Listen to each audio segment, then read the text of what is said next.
In this video, I am going to break down how to shoot B-roll clips for your talking head videos, and this video is part of a series, so check out the first two videos because the very first video talks about the two different ways that you can shoot B-roll, and so this video is going to go into more detail about one of those ways. So I'm going to show you how to shoot B-roll clips for your talking head videos using a single camera setup or a multi-camera setup, and I'll also show you how to edit everything together as well. And then in the next video I'll show you the second way of shooting the B-roll, which was B-roll sequences. So do subscribe if you want to see that video. Also, this video is sponsored by FilmConvert. So in order to film your B-roll clips, there are two ways that you can do this. You can either do it with a single camera setup or a multi-camera setup. And the first way that I'm going to show you is with a single camera setup.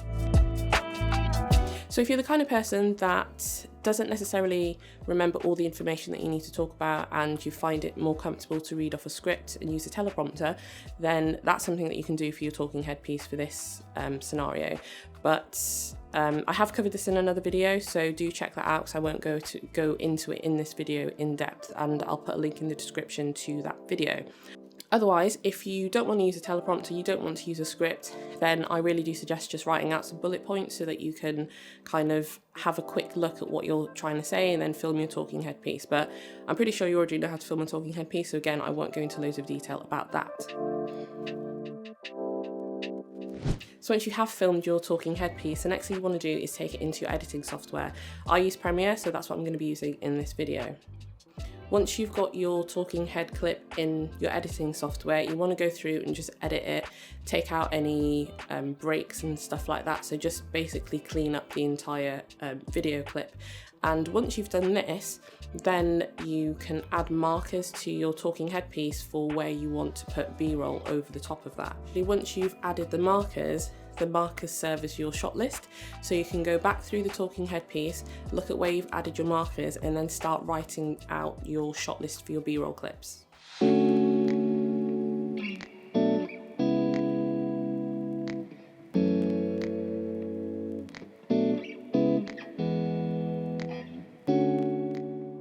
One of the things to remember is that when you're shooting your B-roll clips, if you have clips that are similar, if you look down your shot list and you have clips that are similar, try and film them all at the same time, because if you have to keep putting your camera at a different angle or a different position or changing your lens, then it's just gonna take too long. So if you can kind of group the clips that are similar, then you could shoot all those in one go and then switch your lens or move the camera and then shoot all the other clips and just do it that way. The other thing is, when you're shooting the B-roll clips, if you can verbally say at the beginning of each clip when you press record which clip it is, then it will help when you start to put everything together in the edit, because you can look through the clips, but it's a lot quicker if you can just quickly hear at the beginning of the clip, this is shot X or this is shot Y. So that's a really good way of just trying to organise the clips as well.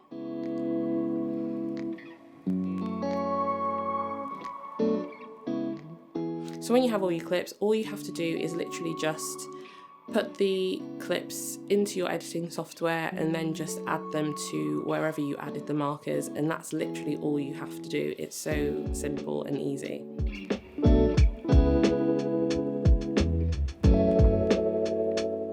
The best thing about filming the talking head piece first is that once you go into the edit and you start cutting everything up and basically just tidying up that entire talking head piece, you can see where all the jump cuts are. So instead of having a talking head piece which is really jumpy, you can see where you can actually put those B-roll clips as well. So you can just add fillers or you can add motion graphics over those jump cuts. So it just makes it easier to film the talking head piece first if you haven't scripted the video. So the next method is using a multi-camera setup, and for this you would use 2 or more cameras. In this video I'm just going to use 2 cameras because it'll be a lot easier and I don't really need more than 2 at this point. But you'll use 2 cameras with 2 different focal lengths on each lens, for each lens. And this is perfect if you want to shoot your talking head piece and your B-roll at the same time, if you don't have a lot of time to film them separately. So I'll show you how I go about doing this. So the first camera, which is going to be the A camera, is going to be recording you talking. So for this, you might want to have a lens which is maybe around 20, 25, 35 millimeters, depending on how far away from the lens you're standing. So this is going to be your medium shot. And then the B camera is going to be filming your B-roll. So this is where you're going to want to have a camera shot which is more of a close-up so that you can demonstrate what you're talking about. So if you're doing an explainer video or a tutorial video and you've actually physically got something in your hands that you want to show, then this is where the B camera, which is going to be a B-roll, is going to come in handy when you're filming the talking head piece at the same time. So this is just one of the examples of using a multi-camera setup for talking about something specific, and I've got the Rode Video Mic Pro Plus here in my hands, and it means that I can quickly and easily switch between the A camera, which is this one, and the B camera, which is this one. And so as I'm talking about it, I can point out certain things like the dials on the back, the buttons on the back, the buttons on the back. I'm literally just rambling at the moment because I have no idea what I'm saying, but just trying to give you an example of talking about a microphone like this and having a talking head video at the same time. So one of the things that you want to do once you've pressed record on both cameras is clap or make some kind of loud noise so that you have a spike in your audio, which will help you synchronize both the clips together so that they're exactly at the same time code. And you'll see why this is going to come in handy a bit later on. The other thing is that if you have two different cameras and you're not filming on the exact same cameras for both the A cam and the B cam, you want to make sure that your settings are as close to each other as possible, because it's going to make it easier to match the footage and keep things consistent. However, if you do use two different cameras, then this is where FilmConvert can really help you out. So as I said, the sponsor of this video is FilmConvert, and I've been using FilmConvert Nitrate for a good few years now. I pretty much use it on every single video, and the great thing about FilmConvert Nitrate is that you can colour correct and colour grade your footage all in the FilmConvert Nitrate plugin, and it is essentially a film emulation suite which gives you access to lots of different film stocks so you can create a really classic film look to your footage, just basically taking away that digital look, and it's just perfect for colour correcting and colour grading. The other plugin that FilmConvert has is one called Cinematch, and this is perfect if you're shooting with a multi-camera setup and you're not using cameras which are identical. It basically allows you to match both cameras really quickly, and it takes a lot of the manual work out of doing it without using Cinematch. So that's a really great plugin to use if you're shooting with a multi-camera setup. It has various different camera packs, so if you also wanted to just emulate a certain look from a different camera, then that's something that you can also do with Cinematch. I've dropped a link in the description so that you can check out FilmConvert and Cinematch in more detail, and if you use the code TamaraG, you'll get a 10% discount as well.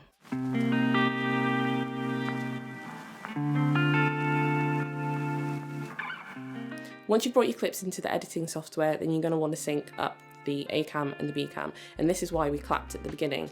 So there are two ways that you can do this. It depends what editing software you're using. I'm using Premiere, but the first way is to do it manually, and that's literally just by dragging the clip from the A camera and the B camera onto the timeline and just lining up the audio, looking for that spike where you clapped and then lining up the audio.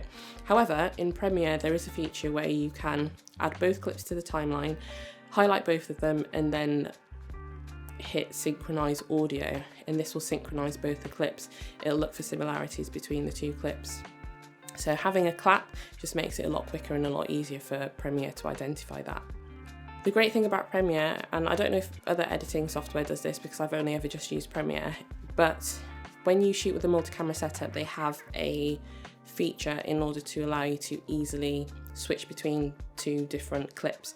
So the first thing that you want to do is nest both those camera clips from the A cam and the B cam, nest them in a sequence, and then you want to enable multi-camera setup on those two clips. Then once you've done that, you can switch your view to the multi-camera view.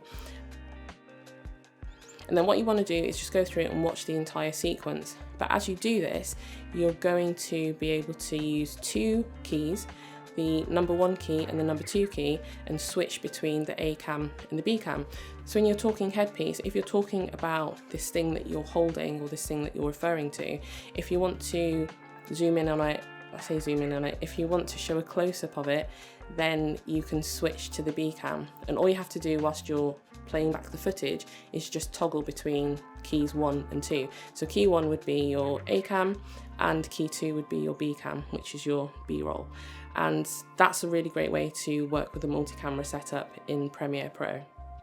So the other thing that you can do is not have both clips on the timeline at the same time and use the multi-camera feature. You could bring your talking head piece on, edit it like you would with a single camera setup, and then use the B camera to just cut certain clips out and overlay them on the talking head piece like you would do with a single camera setup. But the whole point in doing it with the multi-camera setup and using the multi-camera setting in Premiere is that it just makes it a lot quicker and easier to just switch between the two different cameras without having to manually go through and chop everything up. So I hope that was useful. Do give the video a like if it was. In the next video I'm going to talk about how to film the B-roll sequences and how to edit everything together, the talking head piece and the B-roll sequences. There's a lot that goes into the B-roll sequences, so that one is going to be quite in depth, but hopefully it will be very useful as well.